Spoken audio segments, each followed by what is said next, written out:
Nasaan nga ba ang Filipinas maasin ng Kokalyong Shipping Lines? Tara at alamin natin.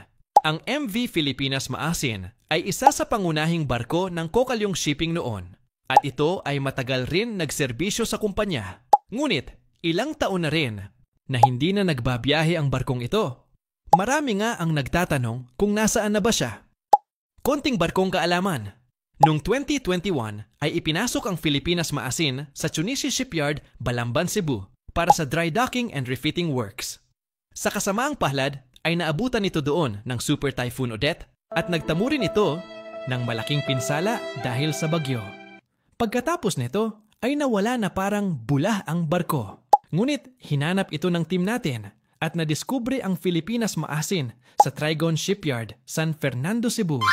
Kasalukuyang inaayos ang barkong ito at inaasahang babalik ito sa pagbabiyahe sa ilalim ng Kokalyong Shipping. May mga memories ba kayo sa Filipinas Maasin? Excited ba kayong makita ang bagong anyo nito? Yes! Comment down below, mga ka-ship spotters. At huwag kalimutang mag-follow sa The Philippine Ship Spotters Society Facebook page para sa karagdagang impormasyon tungkol sa barko dito sa Pilipinas.